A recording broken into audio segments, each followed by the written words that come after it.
Hello, welcome to Powerful Women Today Live. We have a very special guest with a very special announcement. We have Chauvin Cunningham joining us today, launching the Women Veteran chapter of Powerful Women Today. These are the powerful ladies. So let's get to it. Empowering women on a global scale. Welcome to Powerful Women Today with Carolina Billings. Powerful Women Today is on a mission of inclusion, rewriting his story to include her story, and empowering, raising, and amplifying women's voices with professional speaking, publishing, original podcasting, and web TV. And now here's your host, the founder of Powerful Women Today, Carolina Billings.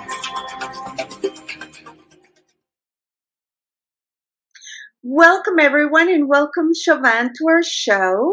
This is one of many incredible shows to come. So you are a veteran of the U.S. Air Force. Power to you. And we are here to launch your very own Powerful Women Today Women Veteran chapter starting December 13th. So ladies, let's get ready. So Chauvin, tell our friends and family a little bit about your current practice. In your story is just so incredible that I'm not even going to pretend to do it justice. So please share with us. Of course. First, thank you so much, Carolina, for having me and just really understanding my mission and purpose and just supporting in the most wonderful ways that help me reach out to women who served in the military. Now I was preparing for our chapter launch and doing the research, and there is a little bit over 1 million women in the military and at various degrees of service, stages of service. Some are, in active service, but there's a lot of them that are beginning to make the transition between active service and civilian life. I don't know if there's another way to call it, that post-service. And these are veterans. These are not, that is something that you were so generous in educating us, that they're not ex-military. They are veterans because they're still military. It just happens that they are post-service. So tell us, what was your transition from your active service to civilian, and what has inspired you to bring this chapter together to just bring this community, begin this section of our community within Powerful Women Today? Yes, I have one of the probably more non-traditional methods of joining the military. So I started as a social worker. I am a military brat. So my father was in the Army. And so I grew up traveling and living on different bases until about middle school, where my dad retired. And I started living my life in Florida, my home, and kind of figuring out, well, what do I do now? Because even that lifestyle is completely different than a lot of other people's lifestyles. So ultimately, I decided to become a social worker because, oddly enough, the first social worker I'd ever come in contact with was someone who worked in the military in the medical field. And I got my master's of social work, and I became licensed as a social worker. And when you're licensed, it means you do therapy, essentially, and can practice on your own. So I did that for a while, but I always wanted to do more. I wanted to help people who had family members in the military or were in the military and not able to cope with this transition as well. And that is kind of how I fell into joining the military, because I kept applying for jobs at the VA, which is the Veteran Service Administration. And I just wasn't able to get a job despite having a lot of experience working with military families. And Mhm. so I was like, well, I can just join the military So because you then, joined them to help them transition out of the military. Wow. yeah, yeah, And that's one of the things I love about you, right? You're extremely resourceful and you're very driven, but in a non-egotistical way. Is that okay? We're gonna get it done, right? yes, How are we gonna get it done? Giddy up. And yes, so I love that incredible story. So you actually served in the mhm, Air Force yes, and then as a began your social work officer. yeah, and then began to transition yourself out. So this is very important because you've seen it through the entire perspective, Hmm. Yeah, right? Yeah. yeah. So what is happening with a lot of the female active military right now? Well, I think there is a lot of voices being heard now. It came from a perspective where the military service member was very much an image of a man. And before that, very much an image, like each decade had its own image, right? If you want to look at Vietnam War, we have a certain idea of what a combat veteran looks like. The same thing with the Gulf era that Yeah. we're in now. We have a different image of what a veteran looks like. And now we're having women who are getting out of the service and proudly saying, I may not look like these people that you think of when you see a veteran, but guarantee you, even though I didn't necessarily do combat, even though there's a lot of combat that happens that doesn't like work that happens when you go overseas and end up in these areas that are in heavy conflict, that doesn't necessarily have the same image of what a woman would be doing in those areas. But they're still dealing with mortars going off. They're still dealing with bullets whizzing by their heads. They're still dealing with picking up their firearm and defending themselves.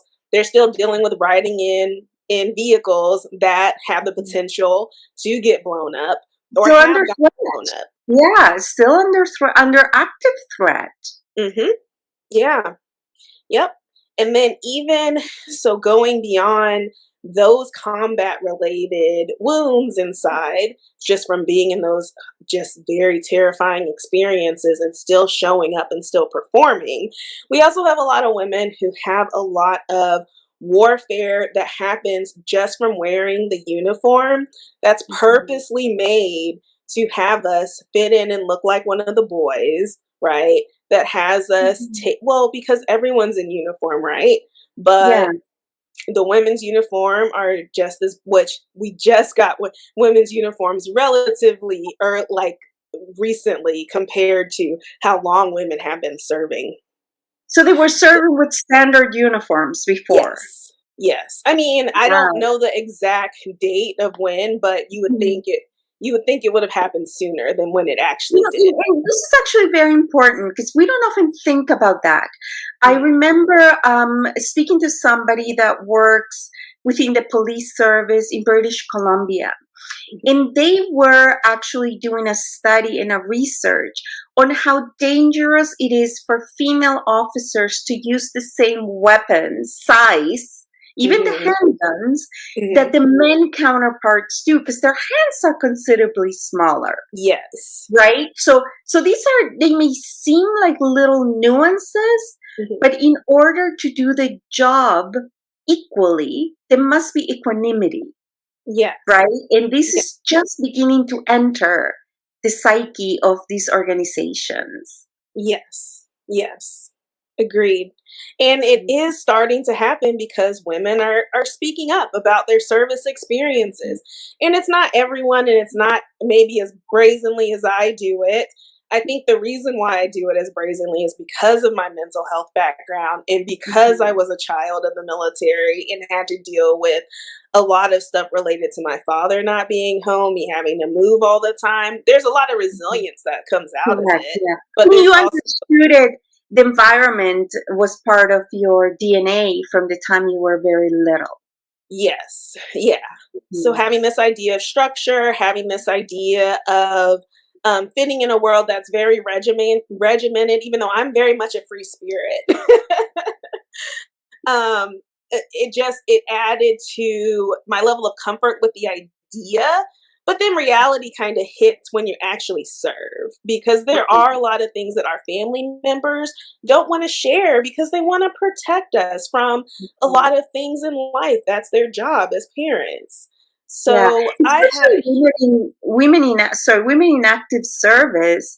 A lot of times, their children are home, mhm, with their partner or with their caregiver, mhm, and this is, and I know we're gonna have many shows about this because there's such a distinct a distinct level of stress mhm, that men and women encounter and mhm, how it is processed, right? And it has been many research. There's beautiful books about the male brain and the female brain, and mhm. there's definitely physiological differences between the genders. And women, how protective we are of our family and our children, and to imagine being in any kind of combat or any kind of confrontation zone while your children are far away. Mhm. That alone, the mental stress and mental health that would go with that, I can't Yeah. even begin to fathom. Yeah, it can be very difficult. I know though the level of resilience that the women have, especially those who serve, Mhm. can't go unrecognized and can't be just praised and honored enough.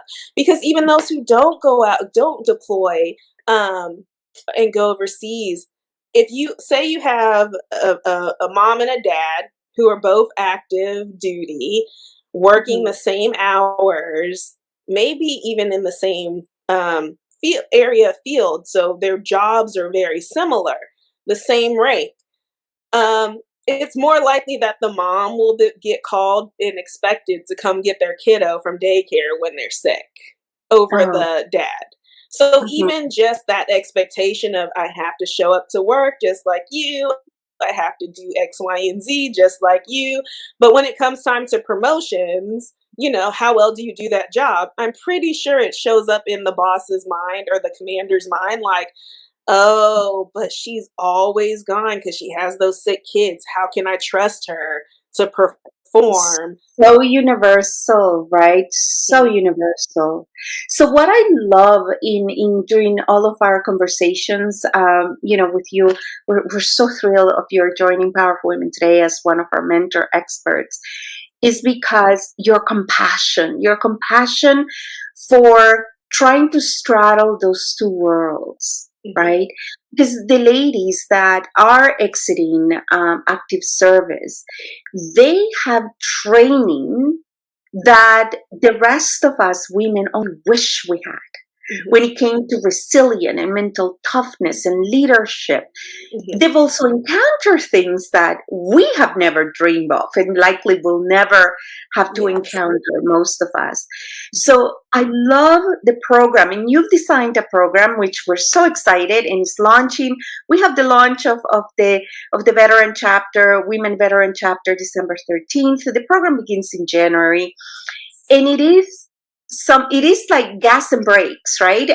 For that's the first thing that comes to mind, because on gas is that we want to maximize that experience, maximize the things that we can wish we can learn from you, and we're in the process about to do that. But on the other hand, also recognize that transitioning from one world to the other, especially if that's the only professional world you've known, Mhm. is Since a not lot of these easy. straight out of high school into the military, where people are telling you what to do and you're navigating a system that's very strict and regimented, and it's not like that in the real world. The real world. Yeah. Yeah. As you said, even feeling safe enough to speak up, Mhm. right? That is just learning. Like, yes, you're tough, but courage is also speaking up, right? And Mhm. knowing that it's safe to do so, and Mhm. finding a way that is safe to do so, right? Mhm. And that is where I love the fact that you have your training, your clinical training, in that you're also a mom. You've been out of of the military for a little while, and in that you just went back, right? This is like the allegory of the cave, right? Not only Mhm. did you get out and you just decided to go into your world, but you went back. You're going back to make sure that these ladies have the smoothest, healthiest transition, not only going through the process but after. Yeah. Yeah, because for me, it took 3 years from when I got out to figure out that the way I've been living, and this was only 4 years. I joined the military at 30, like, I was, like, 29, and I was in for 4 years, and those Mhm. 4 years, like, messed with me. I mean, even Well, from the emotional. altered, yeah. Yes. Yeah. Yeah, it really did. So it took me really 3 years of like, "Oh, I can just do what I did before I joined the military. Nothing's really Mhm. changed." No, it has changed because I've changed. That's right. And this goes beyond, right? Because you're also speaking about who the person, in some cases that you said that you went in 4 years later, you are a complete different person. You may look the Yeah. same, you may Yeah. sound the same, but your bearings are differently. Mhm. And this has a huge effect on relationships with your partner, with your children, with the rest of the world, right? Mhm. And especially if you're going in during your formative years, I totally see. I have had the privilege of knowing, gentlemen that have been in the service, dear friends of mine, Mhm. and I know the person that came back was not the person that I knew, right? It was almost like having to honor a new person, having to get to know a new person, right? Mhm. I cannot even imagine knowing the complexity of women world, right? In women's mind. I cannot even begin to process that. So it is a professional, gift to be able to work with you and to be Oh, able to merge that world, that our civilian empowerment with such an incredible training, and to honor both sides, right? Now yes. you're an award winning, you just won an award not too long ago. Yes. Yeah, tell Yes. us about that. Tell us, we have to celebrate. Tell us about the award that you won. Yeah, so I'm a part of this wonderful organization called the Women Veterans Alliance. It's based out of California. And honestly, when I got out of the military, first of all, I'm from Florida. We'll just say I'm from Florida. I was born in the Army as an Army brat, so I moved all over, but Florida's home.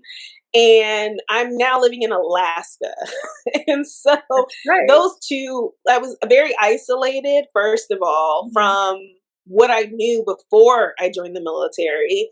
And I'm in this new environment, newly married, and just trying to figure things out. So one of the first things I did was like, I need to find some veterans who are women who aren't on base because there is a military base close to me, but I was not capable of going on to base without having anxiety for Mhm. several years after the Okay. military. Yeah. And so I just Googled like women veteran conference, and this unconference popped up. And I'm doing a plug for Women Veterans Alliance. It's a great group. We And have to celebrate. Yes, yeah, absolutely. Share. okay.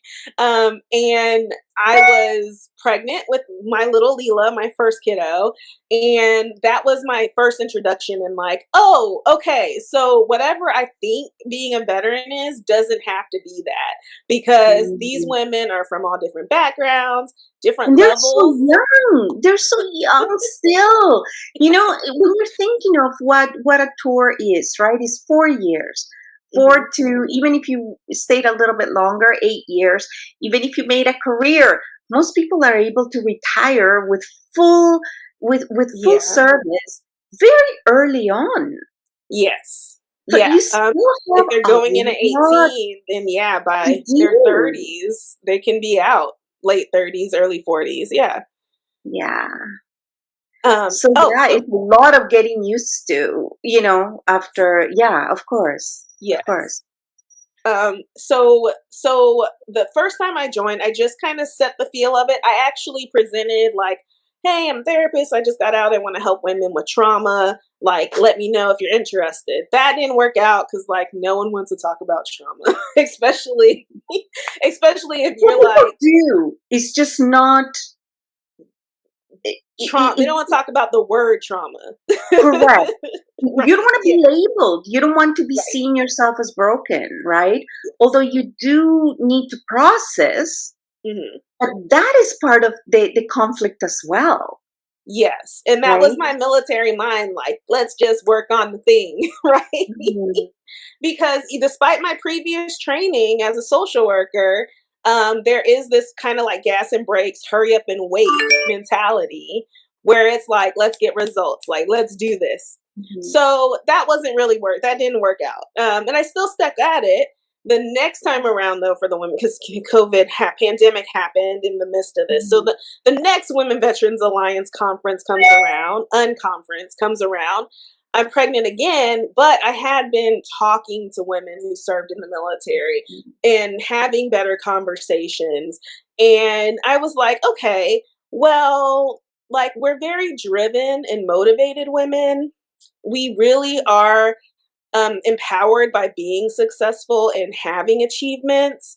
So, what tools do I already have and possess that I know from this community that I'm now in where I can serve in a way that's not sitting in a therapist's office? Because I tried that, didn't work. And then That there's is like, not ruminating on yeah, the, yeah, it's, yeah, yes. it wasn't working. And so I had applied for a small business, the Melissa Washington Small Business Award, Mhm. because I've been working with Melissa. She is the founder of the Women Veterans Alliance, and she believed in like my capabilities, and so I would just be like, "What do you think about this idea? How do you think this presents?"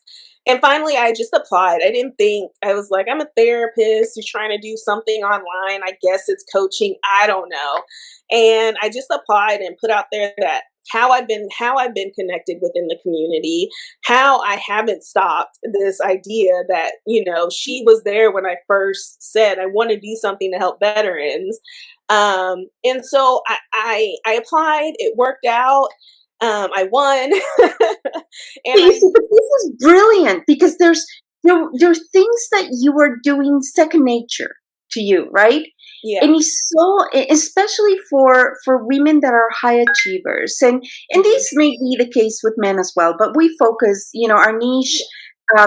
demographic that we serve are women, Yes. and it's so when you're a high achiever, it's very easy to disregard your own successes Hmm. or your own efforts, right? And just like, okay, we're doing what needs to get done. Like, of course, we did what had to be done. Right. Like, this Right. is nothing. So the fact that you had the courage to say, hey, I am doing this. And it was out of my comfort zone. And yes, I got it done. And you know what? Took a lot of courage. And you yourself are recognizing yourself. Hmm. Yeah. Wow. I Right? had never thought of it that way. I was just like, I just need more Like, money so I can keep doing this. but there's this is where we often speak about this in our masterminds of Powerful Women Today, is that physiological, biological, through constructs, right? Men succeed in entrepreneurship because many of them, I don't want to generalize, many of them are driven by success and power, right? Well, success and power are not necessarily a drive within women, right? They want to help, they want to nurture. So to succeed in business, if you're not after power, if you're not after status, if you're not after, achieve like money, if you're not after, so then you're missing that little, the squirrel that won't give up, right? And that's where Absolutely. passion comes in. Yes. And that's where resilience comes in. And is learning to acknowledge ourselves and to raise our hand and go, you know what? I'm going to do that. I want to do that. I can do that. And when you begin to see women that are driven, it is for the rest of us women to take notice, Yes. not to Oh, judge, thank you. Yes. but it's to go, damn, girl, like, good for you and sorry for the damn. But it's like, Oh, that's what I feel when I see somebody, that is going for it, right? Because women are not generally competitive. Not yeah. for the things that bring us societal success. Yes. We'll be competitive. In the past, we've been competitive towards, I don't know, idiotic, catty things. No Yeah. longer. When you see a sister thriving, succeeding, and fighting and not giving up, is for us to celebrate and for us to go, what can I do? You know what I mean? What can I do, right? To help you. And this is why I am so, so, so excited. We start December 13th at 3:00 in the afternoon. That is the launch. And, there'll be a link in the comment below for you to join us. And it's just us celebrating whether you are a veteran or in active service or have some desire to work with this incredible community and group of women. Join us. And next year we have an incredible program that Shaban has put together that is completely innovative and vibrant, and we're merging that with some of the programs and curriculum that we already have with Powerful Women Today. And I am telling you, this is going places. Yeah. Yeah. So thank you so much. Is there any last words that you would like to close our show with, and to encourage ladies that would benefit from this program? Yeah. The close is yours. Oh, well, again, I do want to thank you for seeing the spark. It's this idea that I have, just this vision that we have a light, a brightness, a sparkle, a shine in us that has existed from ancestors past. Like, the reason why we are on this planet is because the people who came before us knew that whatever they went through in life is to propel the generations forward. And that is your spark. Like, I don't know, but I see it in people instantly. You're one of those people, Carolina, who I saw instantly, and I was just like, I appreciate your spark. So my spark acknowledges your spark, darling. thank you. And I guess that is ultimately the message that I want to get out to every woman, but especially military women, because yes, we're successful. Yes, we have maybe done things in the past that don't align with who we are now, because I'm guilty of that. When I joined the military, essentially the way they do mental health is not the way I would do mental health.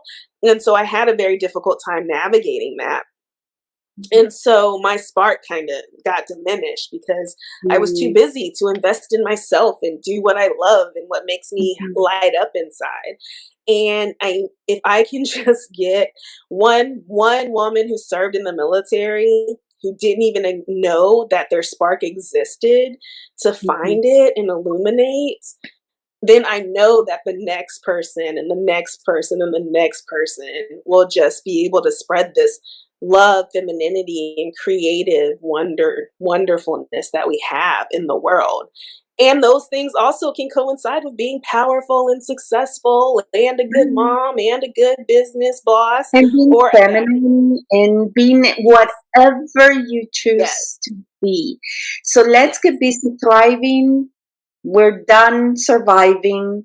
It's time to thrive. And in the coming year, under Shaban's stewardship, I know many, many, many women will find their spark shine again. Will make their spark shine again. Yes. Thank you, everyone. It's been a joy. We see you December 13th at 3:00 p.m. Eastern.